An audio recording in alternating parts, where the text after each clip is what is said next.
स्वागत है दोस्तों, आप सभी का आपके अपने यूट्यूब चैनल रहीमिया एजुकेशन में। और आज के इस वीडियो में मैं आप सबको ऑक्सिलरी वर्ब्स के बारे में बताऊंगा कि ऑक्सिलरी वर्ब्स क्या होते हैं, इसका इंग्लिश जो ग्रामर है उसमें कैसे यूज़ करते हैं, और इन सब का जो ट्रांसलेशन जो होते हैं उनमें कैसे यूज़ किया जाता है, इन सब के बारे में बताऊँगा।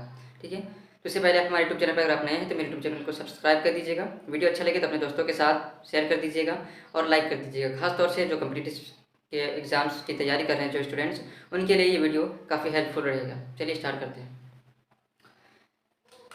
ऑक्सिलरी वर्ब्स को हम पढ़ेंगे आज। ठीक है, ऑक्सिलरी वर्ब्स होते क्या, पहले इसे हम लोग जान लेते हैं। उससे पहले हमें वर्ब को जानना है। वर्ब मेनली दो टाइप के होते हैं। वर्ब दो टाइप के होते हैं। पहला कि लेक्सिकल वर्ब्स होते हैं, दूसरा ऑक्सिलरी वर्ब्स होते हैं। ठीक है, अब वर्ब कहते किसे हैं पहले ये चीज़ जान लीजिए। वर्ब क्रिया को कहते हैं, यानी कि जो काम उसमें किया जा रहा हो। सेंटेंसेस में जो बनाते हैं हम लोग सेंटेंसेस, उसमें देखा जाता है कि एक सब्जेक्ट होता है, एक वर्ब होता है, एक एब्जेक्टिव होता है, एक फिर उसमें ऑब्जेक्ट होता है। तो उसमें जो सब्जेक्ट तो एक विषय हो जाता है। मेन वर्ब क्या होता है उसमें?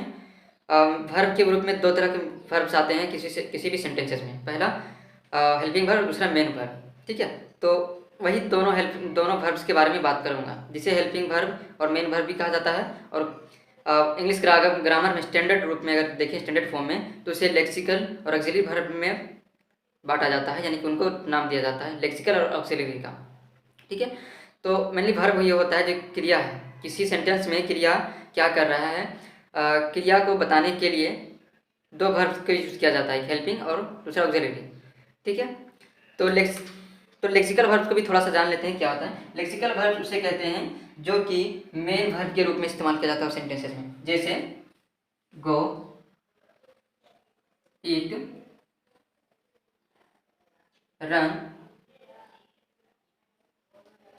ठीक है, इस तरह के जो भी सेंटेंसेस हैं उनको उनमें जो भी वर्ब्स आते हैं उनको लेक्सिकल वर्ब्स कहते हैं। ठीक है, और लेक्सिकल वर्ब्स क्या है कि उसका फॉर्म चेंज भी किया जा सकता है। ठीक है, सबसे मेन चीज़ कि उसका जो फॉर्म है वो चेंज किया जा सकता है, लेकिन ऑक्सिलरी वर्ब्स का जो फॉर्म है वो चेंज नहीं किया जा सकता है। जैसे कि अगर समझ में नहीं आ रहा हो तो मैं बता दूँ, जैसे कि फॉर्म किसे कहते हैं। जैसे गो, ये गो है, तो ये गो भी अपने यहाँ अपने मूल रूप में है, यानी कि बेस फॉर्म में है गो। इसी को अगर वर्ब फॉर्म में अगर कन्वर्ट किया जाता है तो उसे उसमें आईएनजी लगाया जाता है, आईएनजी, गोइंग हो जाएगा। ठीक है, लेकिन इसमें जो ऑक्सिलरी वर्ब्स होते हैं, यानी कि हेल्पिंग वर्ब्स, जिसे हम कह सकते हैं नॉर्मल लैंग्वेज में, उन सब में कोई भी वर्ब, उनके जो भी फॉर्म होते हैं बेस फॉर्म, उनमें चेंजेस नहीं किए जाते हैं। ठीक है, दूसरा चीज़ क्या है, अब ऑक्सिलरी वर्ब्स के बारे में हम लोग जानते हैं। ऑक्सिलरी वर्ब्स क्या है, हेल्पिंग वर्ब की तरह काम करते हैं ये सभी चीज़।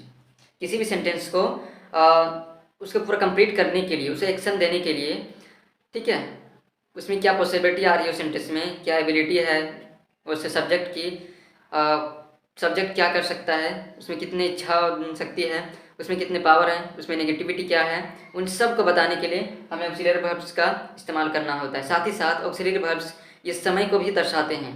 ठीक है, तो ऑक्सिलरी वर्ब्स का इस्तेमाल हमें सेंटेंसेस में ही करने होते हैं, यानी ठीक है, जिससे हमें ये पता चलता है समय के बारे में सबसे पहले पता चलता है, उसके बाद पॉसिबिलिटी की, नेगेटिविटी की, विलिंगनेस की, ठीक है, और भी बहुत सारी चीज़ों के बारे में पता चलता है।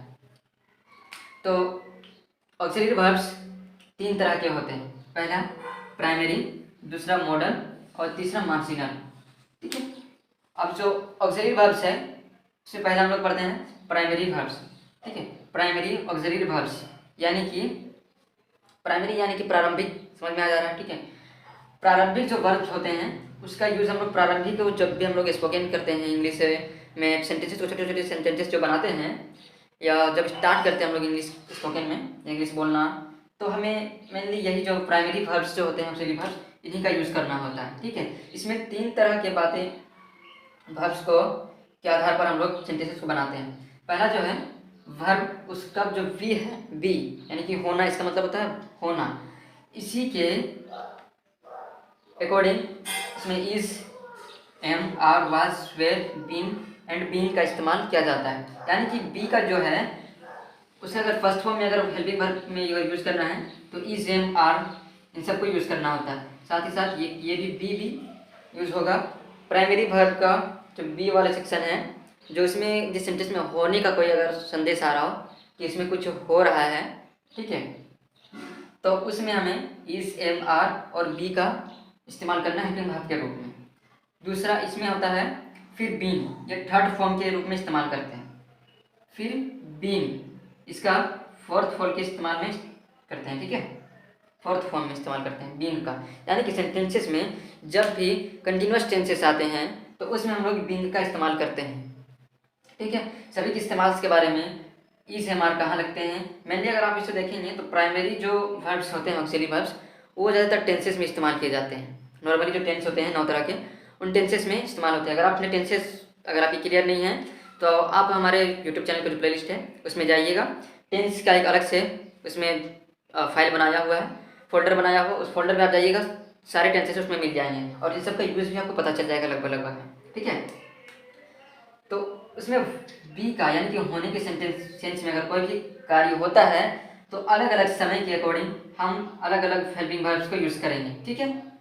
दूसरा देखिए, और प्राइमरी वर्ब में ही इसमें वर्ब टू हैव का इस्तेमाल होता है, यानी हैव का मतलब होने के संबंध में, यानी कि हमारे पास या किसी के पास या कोई ऐसा काम जो हो रहा मतलब है, ठीक है, किसी के पास में वो चीज़ हो रहा है या फिर है, यानी कि होने के संबंध में ही होने वाला तो ये हो गया, लेकिन पास में होना वर्ब के हैव फॉर्म में यूज होते हैं, ठीक है।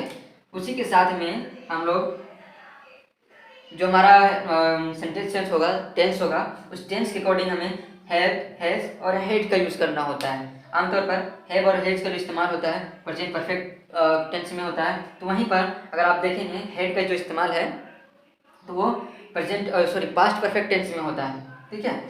तो सबका इस्तेमाल अलग अलग है। आप इन सब की प्राइमरी ऑक्सिलरी वर्ब्स को समझने के लिए आप टेंसेस की वीडियोस को देख लें, वहाँ पे आपको अच्छी तरीके से समझ में आएगा। दूसरा होता है डू का फॉर्म। 3 ही तरह के मेनली होते हैं, या तो हो सकता है, या फिर मेरे पास हो, या फिर पास हो सकता है, या फिर हम उसे कर सकते हैं। यानी कि कोई ऐसा चीज़ है कि वो मेरे पास नहीं है तो मुझे कैसे लाना है उसके पास, तो उसके लिए मुझे कुछ करना पड़ेगा, तो वही चीज़ है।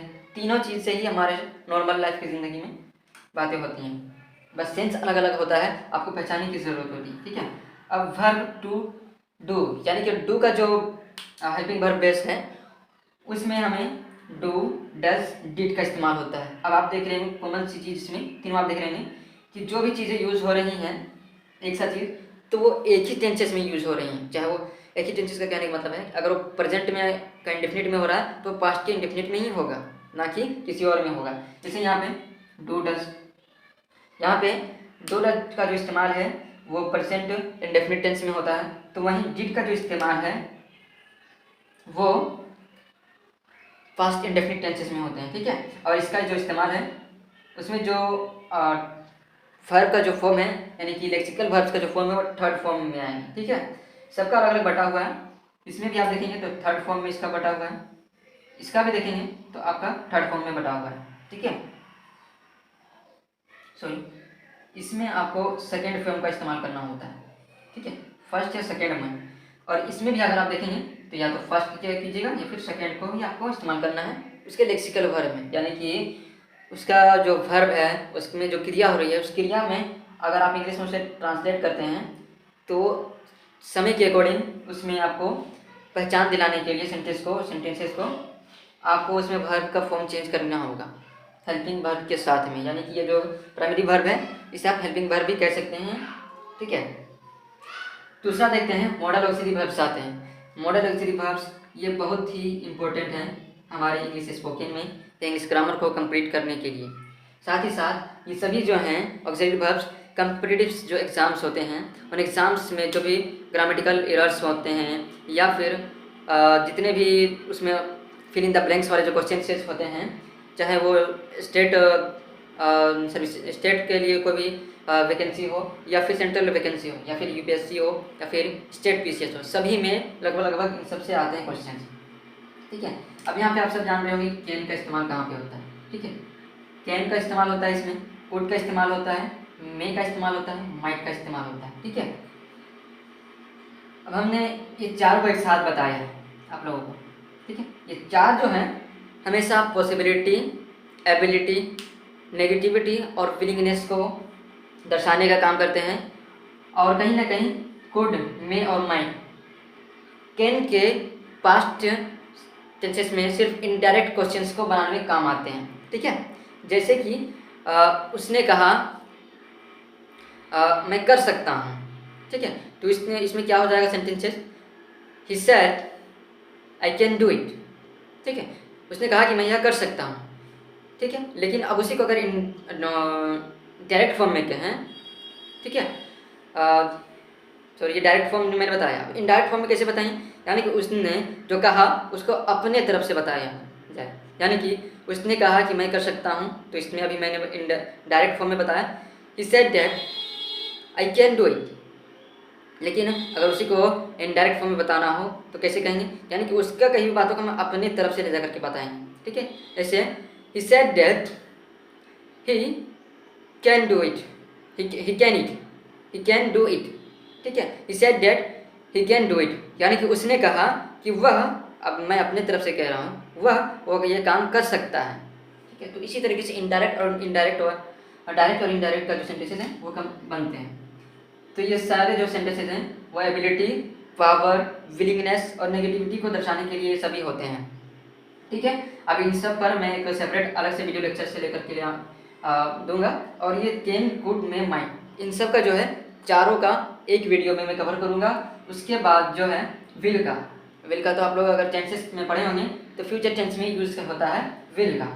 उसी में अगर आप देखें तो विल का जो इनडायरेक्ट स्पीसीज होते हैं उसमें वुड का इस्तेमाल होता है, या फिर पास्ट हैबिट्स में भी होते हैं। ठीक है, तो विल का और वुड का फिर एक सेपरेट में अलग से लेकर वीडियो बनाऊंगा। इसमें फिर सेल आते हैं, वुड आते हैं, ठीक है, मस्ट का भी आता है और आउट का भी आता है। इन सब पर मैं अलग से वीडियोस बनाऊंगा, ताकि क्योंकि अगर मैं एक ही में बनाऊंगा तो वीडियो काफ़ी लंबा हो जाएगा और हो सकता है समझने में कन्फ्यूज़न भी हो जाएगा। ठीक है, तो इसलिए चारों का मैं एक अलग से लेकर के आऊँगा वीडियो, और फिर विल का और वुड का एक साथ लेकर के आऊँगा, सेल का और शुड का एक साथ लेकर के आऊँगा, मस्ट का और आउट टू का फिर लेकर के आऊँगा। ठीक है, ताकि आप सबको ये समझ में आ जाए कि कहाँ पे किस चीज़ का इस्तेमाल होता है। अगर एक ही वीडियो में बताऊँगा तो फिर क्या है कि मुझे शॉर्ट में बताना पड़ेगा और फिर अच्छे से समझ में नहीं आ पाएगा, इसलिए मैं लॉन्ग में पूरे बताऊँगा। मैं 10 मिनट 5 से 10 मिनट का अलग अलग सब पर वीडियो बनाऊँगा तो अच्छे से समझ में आएगा। ठीक है, उसके बाद मार्जिनल ऑक्सिलरी वर्ब्स जो हैं ये भी काफ़ी महत्वपूर्ण होते हैं। ठीक है, लेकिन एक चीज़ आप में इसमें देखना पड़ेगा कि मार्जिनल ऑक्सिलरी वर्ब्स का जो इस्तेमाल है वो हेल्पिंग वर्ब के रूप में इस्तेमाल तो होता ही है, हेल्पिंग वर्ब के बेस में, लेकिन इसका जो इस्तेमाल है कभी कभी मेन वर्ब में भी होता है। अब मेन वर्ब में कहाँ पर होता है, जैसे कि प्रेजेंट इंडेफिनिट में जो हो सकता है, ठीक है, पास्ट इंडेफिनिट भी हो सकता है, यानी कि ऐसा सेंटेंसेस जो कि नीड का मतलब ज़रूरत पड़ने के सेंस में आता है। ठीक है, जहाँ पे डायरेक्ट बताया जा रहा हो, जैसे मुझे ज़रूरत है, मुझे इसकी ज़रूरत है, या मुझे उसकी ज़रूरत है, आई नीड इट, मुझे इसकी ज़रूरत है, आई नीड इट। ठीक है, डेयर इट, तुम्हें साहस है, तुम में ये काम करने की साहस है। ठीक है, तो इसमें, या फिर एक नॉर्मली अगर हम बात करते तो जैसे कि कहते हैं कि तुम्हारी हिम्मत कैसे हुई, बहुत सारे आम के सेंटेंसेस हैं, हाउ डेयर यू जिसे कहते हैं। तो यहाँ पे क्या होगा कि डेयर का इस्तेमाल से पहले मेन वर्ब का इस्तेमाल, सॉरी हेल्पिंग वर्ब का इस्तेमाल नहीं हुआ, लेकिन ये मेन वर्ब के रूप में इस्तेमाल हुआ। जबकि मॉडल ऑक्सिलरी वर्ब्स में कभी भी जो है वो मेन वर्ब के रूप में इस्तेमाल नहीं होता है, और ना ही मेन वर्ब के बाद इस्तेमाल होता है, हमेशा मेन वर्ब से पहले इस्तेमाल होता है, और ये हेल्पिंग वर्ब के ही रूप में काम करता है। लेकिन नीड, डेयर और आउट टू ये जो है मेन वर्ब के भी रूप में इस्तेमाल होता है और हेल्पिंग वर्ब के भी रूप में इस्तेमाल किया जाता है। ठीक है, और दूसरा एक इम्पोर्टेंट चीज़ बताना चाहूँगा कि कभी भी ऑक्सिलरी वर्ब्स हो या मॉडल ऑक्सिलरी वर्ब्स हो, उसके बाद कभी भी इन्फिनेटिव विथ टू, यानी कि कोई भी सेंटेंस उसमें बन रहा तो उसमें हेल्पिंग वर्ब के साथ टू का इस्तेमाल नहीं होगा, बल्कि हेल्पिंग वर्ब के बाद मेन वर्ब का इस्तेमाल होगा, उसके बाद विथ टू का इस्तेमाल किया जा सकता है। ठीक है, अगर वहाँ पे ज़रूरत है तो इन सब के बारे में मैं अलग से फिर बताऊँगा। ठीक है, इसका तो आप टेंसेस में देख लीजिए, टेंस का जो प्लेलिस्ट है, प्ले लिस्ट में मेरा फोल्डर है टेंस का, उसमें आप जा करके देख लीजिएगा, ये क्लियर हो जाएगा प्राइमरी ऑक्सिलरी वर्ब्स का। दूसरा मॉडल ऑक्सिलरी वर्ब का मैं एक करके सब पर अलग से वीडियो लेके आऊँगा।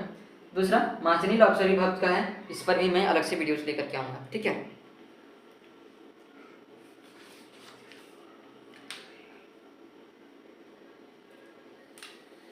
तो आज का जो वीडियो है यहीं पे समाप्त होता है।